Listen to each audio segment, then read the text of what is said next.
안녕하세요. 저는 40대 후반에 매일 자유를 꿈꾸는 직장맘입니다. 이 나이쯤 되면 자식들도 다 커서 제 앞가림을 할 때라 못다 즐긴 인생을 즐긴다고 남들은 자유부인 마냥 딸내미들이랑 여행도 가고 쇼핑도 가고 하면서 잘만 살던데 저는 왜 아직도 그런 소소한 일상을 즐겨보는 걸 큰 꿈마냥 품고서 살아야 하는지를 모르겠네요. 나도 딸들이 둘이나 있는데 그래서 이 딸들이랑 오순도순 손잡고서 아무 걱정 없이 저녁 먹고 집 앞 하천을 걸어보면서 운동도 하고 싶고 수다도 떨고 싶은데 이게 참 생각하고 바라는 만큼 쉽게 이뤄지는 것이 아니더라고요. 저 같은 사람에게는 자식과 마음 편히 사는 얘기를 나누는 순간조차 굉장히 사치였던 것이었습니다. 20살 초반쯤 전문대학을 졸업하고 간호사가 되던 해에 내 인생은 뭔가 준비해 나간 만큼 착착 쌓여가면 이루어질 줄 알았어요. 대단한 대학을 나온 건 아니었지만 내 나름대로 취업이 수월한 학과에 들어가 공부도 착실히 했고 그래서 간호사로 졸업 후 직장도 얻으며 돈을 벌기 시작한 그 순간엔 앞으로 내 앞길에 수만 가지의 가능성들이 무궁무진하게 열려있을 것이라 여겼죠. 그 가능성에는 잘 키운 미래의 제 자식들이 호강시켜 주는 것도 있었고, 잘나고 멋진 남편을 만나서 일을 취미삼아 하는 여자로 사는 것도 있었고요. 또 살가운 시어머니를 만나서 함께 공원에 소풍을 나가보는 소박히 사는 모습도 있었습니다. 전 쭉 그렇게 전보다 나은 삶을 경험해가며 더 괜찮은 사람이 될 거라 생각했어요. 그래서 간호사가 되고 나서도 자기 개발을 소홀히 하지 않았고, 출근하는 버스 안에서는 꼭 인문학책도 즐겨 읽곤 했고, 다른 성공한 이들의 자기계발서를 보면서 꿈을 더 포부로 가진 채 키워보기도 했었습니다. 누구나 그 시절 자신의 미래를 한 번은 그려보듯이 저 또한 그런 남들과 다를 것 없이 자신감을 가진 채 참 긍정적으로 미래를 그려나갔어요. 그러던 중 제가 첫 연애를 하게 되었습니다. 간호사로 일을 하면서 만나게 된 환자를 통해서 알게 된 상대가 지금의 제 남편이 되었죠. 그리고 저와 남편을 알게 해준 사람은 바로 다름 아닌 저의 큰 시누이였고요. 당시 교통사고로 다리를 다쳐서 깁스를 한 채 일주일 병실에 누워있던 큰 시누이를 제가 쉬프트 중 4번을 담당했었는데요. 참 지금 와서 말하지만 까탈도 그런 까탈을 부리는 환자가 또 없었습니다. 저보다 겨우 6살이 많았으니 당시로 치면 겨우 30을 넘는 나이였던 큰 시누이는 나는 매일 머리 감는 사람인데 다리 때문에 불편해서 머리를 감을 수가 없어요. 간호사 언니가 좀 머리를 감겨주면 안 되나? 바가지에 물을 담아와서 침대 위에서 머리를 감겨줘도 좋고 아님 나 좀 데려가서 머리 좀 씻겨줘요. 라면서 매일같이 자신의 머리를 감겨달라며 아침마다 교대한 간호사들에게 저를 포함해서 머리를 감겨달라 했던 환자였습니다. 보통 다리가 불편해서 도움을 받아 머리를 감아야 하는 경우 하루는 너무 심했고 이틀에서 3일 정도에 한 번 정도 머리를 감고 싶다 말하는 게 서로에게 피차 피해 안 끼쳐도 될 일이었는데 말이죠. 뭐 여기까지는 환자의 요구니까 힘없던 간호사가 어찌저찌 감겨주긴 했는데 문제는 식사 시간이었어요. 혼자 쓰는 것도 아닌 8인실 방 안에서 큰 시누이는 자기 여동생들부터 남동생, 부모님의 친구들까지 아주 그냥 일주일을 꽉 채워서 점심 저녁으로 방문객을 데려왔고 그렇게 오면 조용히 먹거나 대화를 나누는 것도 아닌 채 무슨 대학가 포장마차를 병실 안에 옮겨놓은 듯이 시끌벅적하게 굴어댔습니다. 그 바람에 다른 환자들이 간호사들 혹은 의사들을 통해서 컴플레인들도 많이 걸어왔었고요. 결국 실제로 제 선배 한 분이 신우이한테 조용히 해달라고 며칠을 다그치자 결국 마지막 날에 신우가 수간호사 데려오라고 난동을 부리며 병원 서비스가 개판이니 뭐니 하며 욕을 씨부린 바람에 온 병원 사람들과 환자들이 절레절레 흔들면서 누군지 모르지만 저 집구석 남동생한테 시집갈 사람은 인생이 쪽난 거나 다름없다. 는 소리를 우스갯말로 하곤 했죠. 그리고 그 우스갯소리의 당사자가 바로 제가 되어버렸답니다. 참 지금도 저도 생각하면 화딱지 나고 제 선택이 너무너무 후회가 되는데 그때는 제가 잠깐 남편에 미쳐서 사리분간을 제대로 할 수 있는 처지가 되지 못했었습니다. 당시 방문을 올 때마다 자기 누나가 소란을 피우고 또 누나들이 우르르 와서 수다를 떨며 주변 환자들이 눈치를 주고 싫어하는 눈빛을 보내는 도중에 그 상황에 대해서 제대로 눈치를 채고 미안해하던 사람은 단 한 사람, 제 남편이었습니다. 세 시누이 중에 가장 아래에 있던 막내 아들인 저희 남편은 제 눈에 참 드세 보였던 큰 시누와 다른 두 자매들, 그리고 시어머니와는 달리 혼자서 아버지를 닮기라도 한 건지 사람이 참 점잖았어요. 꼭 집에 가기 전에 미리 병실을 나와서 병원 식구들한테 소란스럽게 해서 죄송하다며 사과를 했고, 누나들이 뭐 그런 걸로 사과를 하니, 내 돈 내고 내가 병실 쓰는 중인데? 라면서 남동생에게 무안을 주면 남편은 시끄러우니까 나갈 때까지 말은 하지 말고 그냥 가. 라는 식으로 툭툭 뱉어내며 자기 누나들한테 명령조를 쏟아내며 데리고 나섰어요. 자기도 주변 사람들 눈치 보기가 창피했었던 것이었죠. 그런 남편을 저는 좀 다르게 볼 수 있었고 유일하게 멀쩡한 가족이구나 하는 생각에 특별하게 보였습니다. 제가 일할 때에는 대부분 남편이 회사에 출근했다가 들린 건지 꼭 한 번은 조금씩 모습을 드러냈고 그러면 저희는 가벼운 인사를 나누었죠. 신우가 퇴원하는 마지막 날에도 우리는 그렇게 인사를 나누며 건강을 빌며 헤어졌고요. 하지만 그 다음날 남편은 또다시 병원을 찾아왔습니다.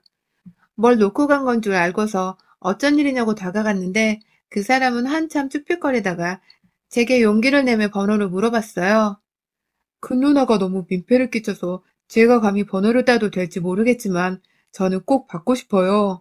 라면서 건네주는 핸드폰과 그 순간에 마주친 남편의 눈빛은 참 번갈아가며 반짝이는 듯 했습니다. 햇빛에 비춰주는 호수면에 반짝이는 모습처럼 말입니다. 몇 번의 만남과 오랜 통화, 그리고 문자를 통해 저 나름대로 남편에 대해서 차근차근 알아갔습니다. 확실히 내가 본 누나들과의 모습과는 다른 성품의 사람이란 생각이 늘 굳게 들었었죠. 저희가 연애를 하게 되면서는 주변 간호 동료들한테는 절대로 그 환자의 남동생과 만난다는 소리를 일절 하지 않은 채 비밀리로 붙였고, 내가 혹여나 일하며 실수를 한 게 있을까봐 남편에게도 누나들한테는 우리 연애를 비밀로 해달라고 했어요. 그렇게 주변 사람들 응원받고 축하받아야 할 연애가 왜인지 쥐구멍에서 숨어하는 것 마냥 죄인처럼 느껴지곤 했지만 그래도 그 주변 시선들을 다 마다하고 받아들이면서 결혼까지 한 걸 보면 저희가 서로를 많이 좋아라 했던 것 같습니다. 저랑 결혼한다고 남편이 저를 처음 가족들에게 소개를 했던 날 큰 신우가 너, 나 간호하던 그 간호사 아니야? 너 간호는 안 하고 보호자랑 연애한다고 간호를 그따위로밖에 못한 거야? 라면서 호되게 혼을 내더니 이내 농담이라면서 자기 여동생들이랑 막 왁자지껄 웃어댔는데 진짜 속으로는 열불나 한 대 쥐어받고 싶어 죽겠는데 어쨌든 제가 보호자랑 썸을 타다 결혼까지 하게 된 게 맞았기에 별말을 하지 못했어요. 옆에서 간호사가 이래서 존경을 못 받는 거야. 일할 땐 일만 하고 환자 말 따박따박 들어주면서 나이팅게일스런 모습을 보여야지 하며 제 직업까지 비하하는 듯한 말을 했는데 옆에서 저희 남편이 누나 퇴원하고 나서 내가 먼저 번호 따러 다시 병원에 갔었어. 그때부터 조금씩 연락하다가 뒤에 사귀게 된 거야. 라며 아무리 사실대로 변명을 해도 시누이들은 그 얘기를 귓등으로도 듣지 않았어요. 아니, 안 들으려고 했죠. 그렇게 결혼을 하고 나서도 시누들은 틈만 나면 저를 간호사란 이유로 말을 제법 함부로 던져대곤 했습니다. 특히 병원에서 잠깐 봤을 땐 몰랐는데 결혼하고 보니 큰 신우랑 둘째 신우가 가장 죽이 잘 맞더라고요. 그 밑에 셋째 신우는 그냥 언니들 하는 말에 부정 없이 호응하는 편이었고 말입니다. 하루는 저한테 만약에 우리 엄마가 그날 입원을 했었더라면 너는 우리 집에 시집 올 일이 결코 없었을 텐데 그치? 라고 하더라고요. 무슨 소리인가 하니 제가 며느리로서 자기 엄마한테 하는 게 마음에 안 든다는 말을 우회적으로 돌려서 표현한 말이었습니다.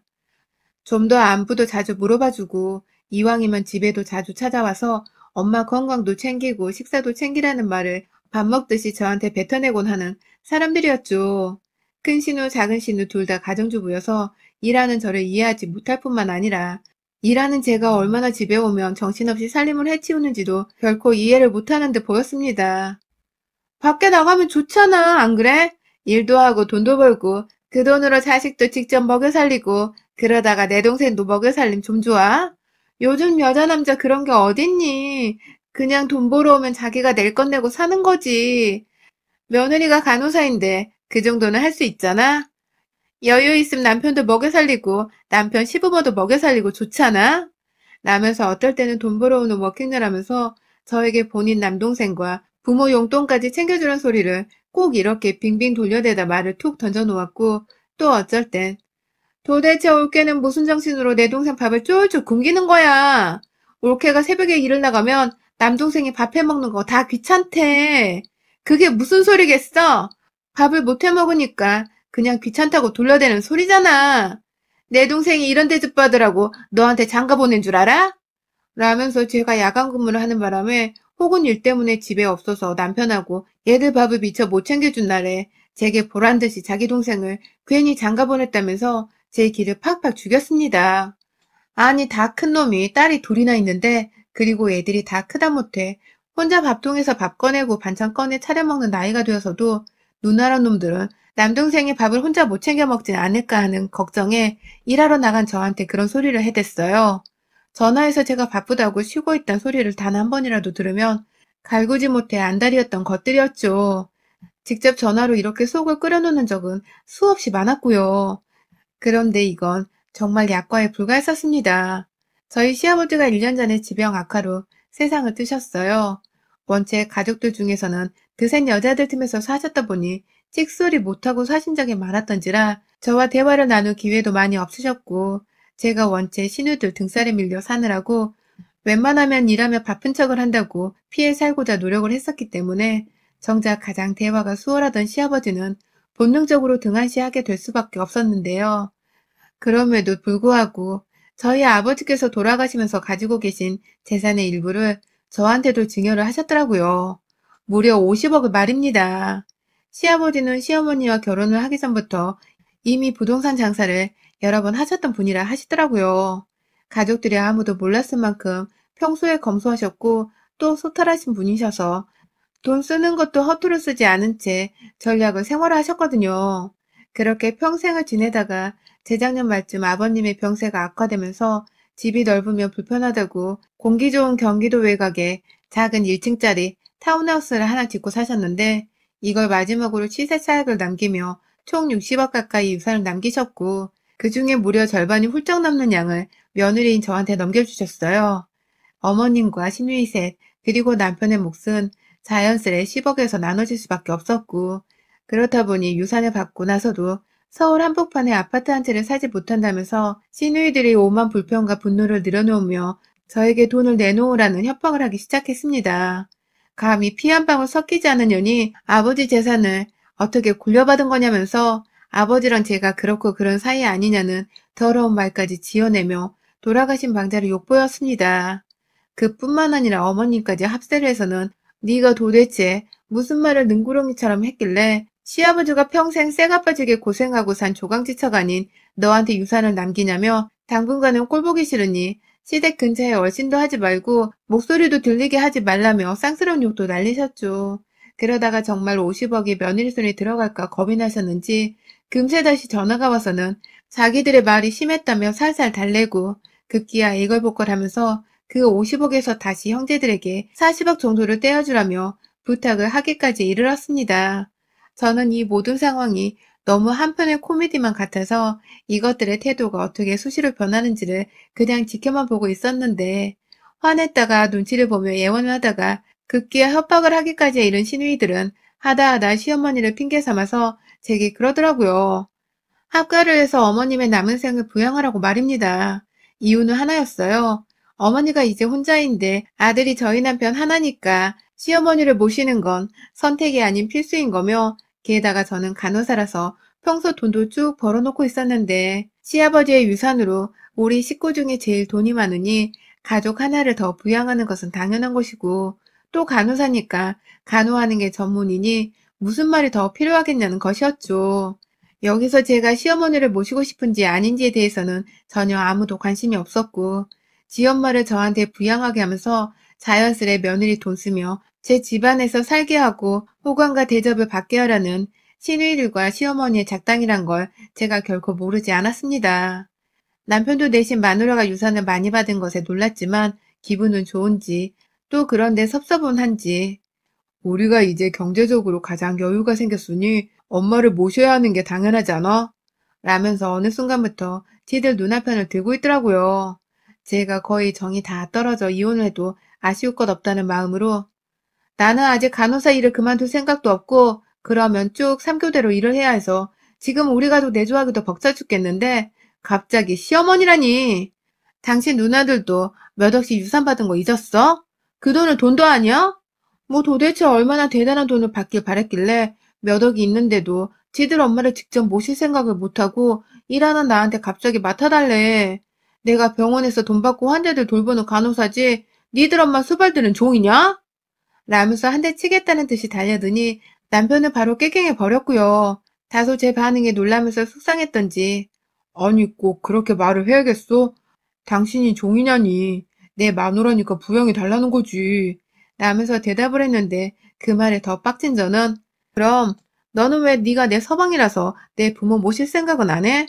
우리 엄마 아빠도 나이 들어서 자식 손이 필요한 사람들이야.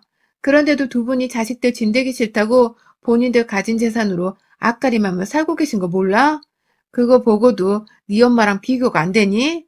넌 왜 우리 엄마 아빠 생각을 안 하고 난 자식이 넷이나 있는 네 엄마 생각을 해줘야 하는데 라면서 다다닥 쏘아붙이고는 남편을 안방에서 쫓아내고 그날은 혼자 자기로 했죠. 그런데 남편이 거실 밖에서 지 누나들한테 무슨 말을 한 건지 글쎄 셋이서 거의 동시다발적으로 번갈아 저한테 전화가 와서는 우리 엄마 부양할 생각이 없으면 재산을 내놓던지 아님 소송으로 가보자고 누가 이기나 어디 해보자고 라면서 남동생이 좋게 좋게 말한 것 같은데 그걸 고분고분 마누라가 받아들일 생각은 안 하고 따박따박 말대꾸로 했나 보지? 그렇게 내 동생 속 뒤집어 놓으면 좋아? 그래? 라더라고요. 급기야 전화를 받고 기분이 더러워져 밖에 있는 남편한테 가서 또 한바탕 누나들한테 꼰지른 새끼라며 지랄지랄을 하다가 씩씩거리며 들어왔는데 그 사이 전화를 또 했는지 왜 전화 안 받아? 이젠 네 서방도 모자라 형님들까지 무시하냐? 돈 쳐받으니 눈에 뵈는 게 없지? 라면서 문자가 또 여러 통 남겨져 있더라고요. 이것들이 진짜 나는 가만히 있었는데 그냥 드세 죽겠는 딸들한테 아빠 대접도 제대로 못 받고 시엄마 기에 눌려 늘 가족들끼리 모여도 나만큼이나 끼지를 못하고 사시던 분을 안쓰러워했을 뿐이었는데 그런 저한테 급기야 평생을 모은 유산을 다 줄 정도였음 얼마나 시아버지가 그간 가족들한테 정남이가 떨어져 있었는지를 다 알겠더라고요. 그런데도 딸내미들과 시어머니는 그 와중에 돈 욕심이 나서는 기껏 며느리한테 한다는 소리가 하나 있는 시어머니와 합가를 해서 부양을 하라는 것이니 참 시아버지가 죽어서도 마음 편히 이승을 뜨지 못하겠다는 생각이 들어 또 한 번 불쌍더라고요. 문자를 하나하나 곱씹으면서 새 시누이와 시어머니를 전부 차단시켰고 어떻게든 시모와의 합가 없이 이 상황을 벗어나려고 계획을 세웠습니다. 거실 밖에서 싸운 지 10분도 되지 않아 코를 골며 골아 떨어져 버린 남편의 코골이 소리를 들으면서 오만 정이 다 떨어져 확 집을 나가버리고 싶었는데 딸내미들 생각하면서 부부싸움을 한 것에 이미 미안해하고 있었는지라 어떻게든 꾹 참고서 아버님이 주신 돈만 생각하려 했습니다. 그리고 그 다음날 출근하기 전에 은행으로 출근 도장을 찍은 저는 일단 돈 10억씩을 모두 저희 딸들 앞 통장으로 증여를 바로 해버렸고요. 증여세가 거의 2억이 넘게 들었는데 그 돈은 그냥 하나도 아깝지가 않았어요. 어차피 없었을 돈이라 생각을 해버리니 그 2억이 큰 돈인지도 모르겠더라고요. 엄마가 결혼 생활 내내 드센 할머니와 고모들 아래에서 별소리를 다 들어가면서 살았던 것을 지켜본 제 딸들은 이미 저만큼이나 시누이들을 향해서 도끼가 가득했었는데요. 제가 돈이 든 통장을 쥐어주면서 니들 쓰고 싶은 대로 쓰고 살고 대학 등록금도 해결하라고 하니 처음엔 당황을 하다가 뭔들 못하겠냐며 선뜻 받더라고요. 고모들이 돈 달라고 아우성에 합가하라 지랄을 하는 모습을 다 봤던 애들이라 그런지 그 돈을 절대 고모들에게 뺏기지 않을 것이라며 벼렀고 저는 이내 남편에게 그 사실을 말했습니다. 네 새끼들한테 돈 10억씩을 증여했는데 그걸로 네 누나들한테 돌려주란 소리를 네 누나들 마냥 할 거냐고 하니 처음에 놀라던 남편도 결국엔 자식들한테 돈이 갔다는 생각에 마음이 든든한 건지 잘했다는 소리를 하더라고요. 어차피 아이들에게 줘야 할 돈이 있었는데 잘 선택했다면서 남은 30억은 어떻게 쓸 거냐고 행방을 묻는데 제가 그랬습니다.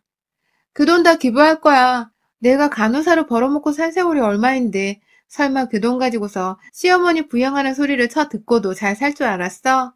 우리 친정에서 부모님 돌아가시면 나한테 물려줄 재산이 벌써 5억이 넘어. 그 돈으로 내 노후는 얼마든지 살 수 있는데 30억? 명품백 10개 정도 사고 남은 건 그냥 확 기부해버리고 말 거야. 난 그 정도로도 만족해. 라면서 아주 철없는 애 마냥 30억을 기부하겠다고 남편 앞에서 보란 듯이 사회복지재단을 검색하기 시작했어요. 기부를 어떻게 하는지에 대해서 혼자 검색을 하면서 내일 아예 연차를 써야겠지? 라면서 혼자 스케줄을 다 잡아놓은 사람 마냥 계획을 세우고 흥얼거리다가 안방으로 들어가자 뒤에서 남편이 바로 따라 들어오더군요. 기부하는 거 알면 누나들이 난리 날 거라고 그냥 기부하기 전에 한두 푼 좀 나눠주고 기부를 하는 거 어떠냐고 부탁을 하더니 결국 제가 네 새끼들 통장 안에 들어간 돈으로 만족하고 네 누나들은 살아생전 아버님께 불효하고도 몇 억 받은 걸로 만족하고 살라 하면서 털끝 하나 건들지 말는 소리와 함께 먼저 침대에 누워 잠이 들었습니다. 그리고 다음날 일어나 보니 남편은 출근을 이미 했고 딸내미들도 다 이미 외출을 한 상태였는데 밖에서 누가 초인종을 너무 정신없이 누르고 있어 살펴보니 시누이들이 와 있었어요. 왜 아침부터 재수가 없게 내 집에 찾아와서 저 난리일까 싶어. 경찰 부르기 전에 가세요. 안 가면 저 지금 신고합니다. 라면서 용건이 없으니 가주라는 말을 했고 그러자 시누이들은 급기야 제 문 앞에서 옳게 나 한 번만 봐주면 안 돼? 기부 다 무슨 말이야. 가족들한테 먼저 나눠주는 게 기부지. 그냥 그거 우리 주고 합가는 없던 일로 하자. 라고 하는데 이제 보니 이것들이 시어머니랑 합가하는 걸 가지고 저한테 돈이랑 협박을 하고 있었나 보더라고요. 며느리가 합가하는 건 고추고도 싫어할 테니 그럼 안 하는 대신 돈을 달라 뭐 이런 거였겠죠? 저는 당장 제 수중에 들어온 돈을 어떻게든 인연들이 다 배잡고 아파 뒤지려 할 만큼 배알이 꼴리는 곳에 써버려야겠다는 다짐을 했습니다. 그날 저는 문 앞에서 돈과 합가를 가지고서 딜을 해대는 시누이들의 말에 합가를 할 테니 돈은 없던 걸로 해요. 저도 어머님 모시고 살고 싶었는데 벼랑간 일이 부탁을 해오니 못 이기고 배겨요. 라며 합가에 동의를 했어요. 당황한 시누이들 사이를 뚫고 집을 나가서는 곧장 택시를 타고 시댁으로 달려가 시어머니를 모셔서는 달랑 옷까지 든 가방 하나만을 든 채 저희 집으로 들여왔습니다. 딱히 시부모 방이라 할 것도 없어서 베란다에다가 나뭇잎을 깔아다가 그 위에 어머님 방이라면서 짐가방 놓아두고 살라고 했고요. 이게 무슨 천박한 짓이냐고 저를 향해 화내시는 시어머니께 합가하라면서요. 합가해달라고 할 땐 언제고 이제 와서 뭐 하기 싫어? 방이 없는데 그럼 내 안방 차지하고 들어올 거야? 내 새끼들 방 하나 차지해서 들어갈 거야? 중이 싫으면 저리 떠나야지. 싫음 나가서 본인 집 가 사세요. 여기서 남은 방은 여기 하나니까 쥐지군도 살던지. 너무 추우면 거실로 나와 있어도 좋고요. 단 애들 남편 집에 있을 때 이불 깔고 거실에 공간 차지하지 마요. 저 출근한 사이 집안 물건 함부로 손대지 말고 합가만 해요. 합가만, 오케이? 라며 숨도 안 쉬고 따박따박 소리를 질러대며 시어머니 혼을 완전히 빼놓은 뒤 저는 짐을 싸서 그 집을 나갔습니다. 저 완전히 자유부인이 되었어요. 혼자 시아버지가 주신 돈으로 호강 좀 누려보겠다고 하루 몇십만 원 하는 호텔에 체크인을 해서는 거기서 출퇴근하기 시작했고요. 이왕 이렇게 된 거 차가 한 대 정도 필요하지 않을까 싶어서 홧김에 차 한 대도 세단으로 구매를 해버렸어요. 자유부인이 된 기회를 절대 놓치고 싶지 않다면서 일주일쯤 되어갈 때는 집으로 돌아오라는 자식들도 뒤로 한 채 당장에 살 30평형대의 아파트 한 채를 구매해서는 딸내미들 불러다가 그냥 이 집에서 살자면서 아예 이사를 오게 만들었고 그 바람에 졸지에 남편은 그 집안의 딸내미와 와이프가 아닌 시어머니를 모시고 사는 처지가 되어버렸죠. 집안에는 시어머니가 있으니 자기 누나들이 집안으로 막무가내로 들어오는 건 예사도 아니었고 그로 인해서 남편은 혼이 완전히 빠져선 여보, 내가 다 잘못했으니까 제발 집으로 돌아와. 내가 다 막아줄 테니까 아무 생각 말고 일단 들어와. 내가 절대로 누나들이랑 엄마가 너 다신 괴롭히게 안 할게. 그러니까 제발 나한테 돌아와. 라면서 혼자 시를 읊으며 사랑타령하고 있고 저는 저대로 그런 남편을 즐기며 다시는 저 집구석에 들어가지 않겠다는 혼자만의 각서를 썼네요. 당연히 시누이들은 딸들을 통해서도 저한테 연락을 하려고 아주 난리가 났지만 저는 일절 받지 않은 채 제가 누릴 수 있는 건 다 누려보겠다면서 여전히 간호사로 일을 하는 와중에도 딸들과 함께 퇴근 후나 전에는 쇼핑을 나서기도 하고 사고 싶었던 인테리어 소품들이나 옷가지들을 사며 스트레스를 풀었고 웬만한 소비를 하고 나니 이 정도 채워놓고 살면 아쉬울 건 더 없을 거라면서 시누이들이 소송 걸어 지 재산을 찾기 전 몽땅 남은 돈은 사회에 기부를 해버렸습니다. 아주 몽땅 말입니다. 제 집 있고 평생 돈 아낀다고 사지 않았던 명품백 여러 개에다가 딸내미들 통장에 돈 10억이 박혀있으니 아쉬울 것이 하나 없는 때였죠. 사회의 모든 돈을 기부를 하고 나서 그 증명서를 남편에게 문자로 보내니 남편은 매일같이 누나들에게 엄마 얼굴을 보고 사는 게 너무 괴로웠는지 제발 집에 와. 아님 내가 그리로 갈까? 라면서 급기야 자신이 집을 내버려둔 채 가출을 하겠다고 선전포고를 했습니다. 결국 저희 가족은 멀쩡한 집을 남겨둔 채 시댁 식구들을 피해서 완전히 새 집으로 그냥 몸을 이동시켜 와버렸고, 진짜로 혼자 다시 남겨진 시어머니를 보고는 이러다 며느리가 돈을커녕 엄마를 부양도 안 하라는 게 아니냐면서 똥줄이 탄 시누이들은 결국 두 손 두 발 들고서 뱃길을 들더라고요. 다 없던 일로 할 테니까 그냥 집에 들어와 예전처럼 니들끼리 잘 살라고 말해줘. 뭐 저는 그냥 시누이들의 시어머니까지 들어와 휘저은 집안에 들어가기 싫다면서 남편에게는 따로 사는 것도 나쁘지 않겠다며 이대로 각자 집에서 생활을 해보길 요구했고, 확 다 정 떨어진다며 이혼이라도 하고 싶은데 자식들 결혼할 때 앞길 막는 꼴인 것 같아 참는 거라면서 이혼만큼은 보류시켰습니다. 남편은 자신이 저지른 짓이 치사했단 걸 느낀 건지 아무 소리를 못한 채 딸내미들에게 그저 도와달란 SOS를 치며 애원을 했지만 딸내미들도 엄마가 가여웠는지 두 분이 같이 안 살아도 부모니까 자주 찾아뵙겠다며 남편을 이미 집 밖으로 내보내겠다는 듯 말하더라고요. 결국 저희 남편도 찬바람 쌩 부는 딸들 보기가 무서웠는지 혼자 다시 집으로 돌아가고, 그렇게 저는 저 혼자 시아버지 덕분에 제 명의의 집 하나와 딸들 앞으로 10억씩을 던져주는 성과를 내고는 시누이들과 시어머니를 KO시키며 모든 상황을 종료했습니다. 제 수중에 돈이 더 있을 수 있던 것을 기부했다고 해서 아쉬운 건 없었습니다. 다만 시누이들과 시어머니께 그나마 갔던 그 몇 억이라는 돈조차 돌아가신 시아버지를 생각하면 솔직히 내 돈도 아닌데 다 아까워 죽겠는 노릇이에요. 다만 이렇게라도 서로 가족의 인연을 끊은 척하며 살 수 있게 된 것을 감사하게 생각하며 늘 꿈꾸던 자유분이 된 척 내 일과 아이들에게는 꾸준히 최선을 다하며 살아볼 것입니다. 여러분의 생각은 댓글로 남겨주세요. 오늘도 시청해주셔서 정말 감사합니다.